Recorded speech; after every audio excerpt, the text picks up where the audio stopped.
got an 8mm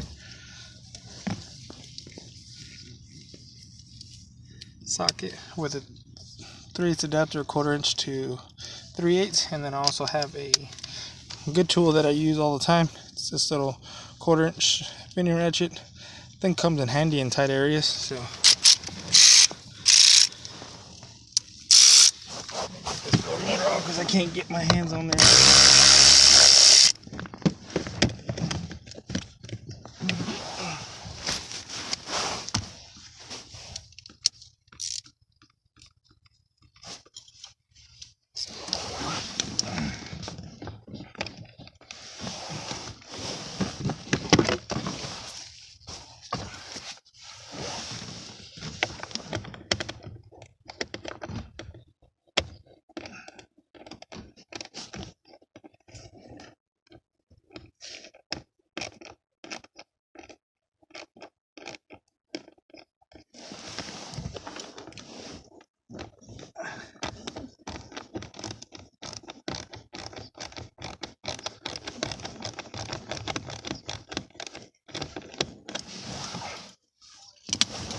It's pretty hot out here today.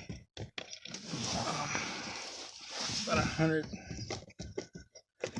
It feels hotter, but it's about 100 and something.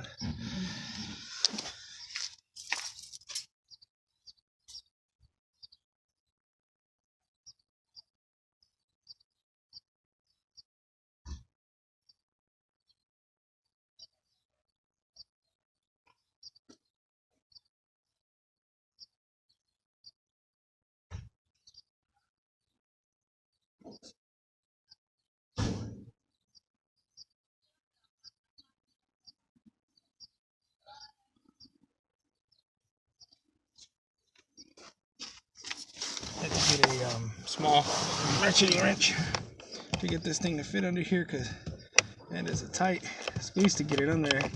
As a tech, especially being mobile, you have to have a bunch of different small specialty tools to get some of the jobs done, versus being at a shop where you might be able to borrow a tool from someone, or you might be able to, you know, have someone lend you a hand, or they might have the tool and you might not have it, or a more experienced tech might have the tool, so on and so forth. But yeah, it's always best to start investing money in your own tools, and the reason why is because I've learned that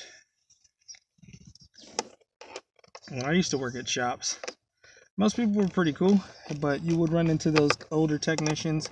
They were kind of already on their way to retire, and they really didn't like to lend out their tools, man. A lot of them would get really pissed off and start pooping and hollering and cussing and tell you, well, I thought you got hired to be a mechanic, so on and so forth, man. It was pretty brutal sometimes. But, I mean, like I said, it is what it is sometimes.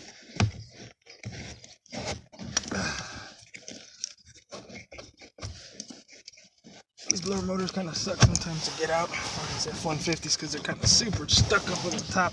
You got to kind of wiggle them around and kind of make it happen.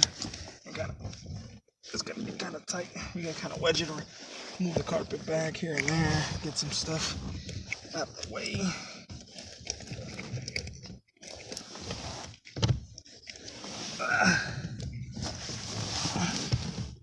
So yeah.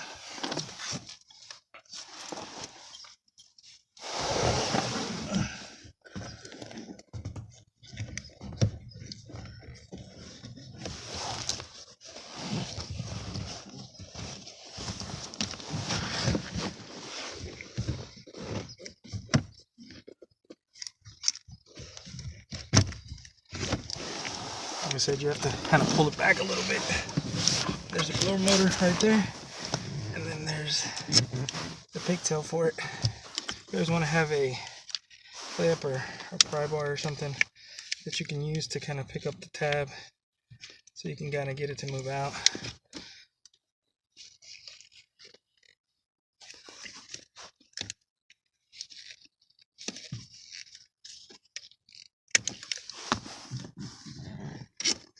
Look at if I had, because that pick isn't working.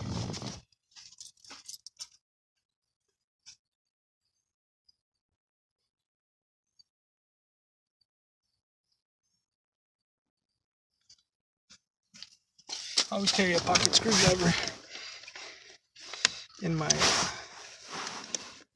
uniform, but I don't have one today. Okay, so we got the blower motor out. Put that out of the way. Now we can test with the key on.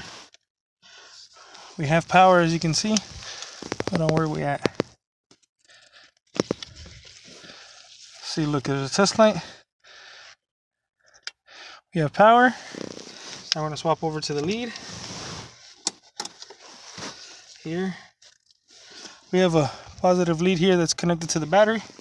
And we're going to take ground. So we're good. There.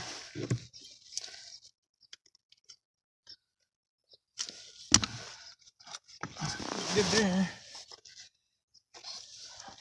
We got power and ground coming from the blower motor resistor switch, so you see, got it there. So we're good. So we know that everything here, the blower motor resistor checks out, and the plugs are getting power. So now we're going to test the blower motor itself, see what's going on. Now, best rule of thumb is, depending on the budget that you have, you can replace the blower motor if that's just what is wrong with the vehicle. I always recommend replacing them in pairs. Replace the blower motor and the blower motor resistor, because if one went out, the other one will go out eventually. So that's just my rule of thumb, just to make sure that everything on the HVAC box end is working properly, since I already checked all the pressure up on the AC system up front. So let's go check the blower motor resistor, and let's go check the blower motor, sorry.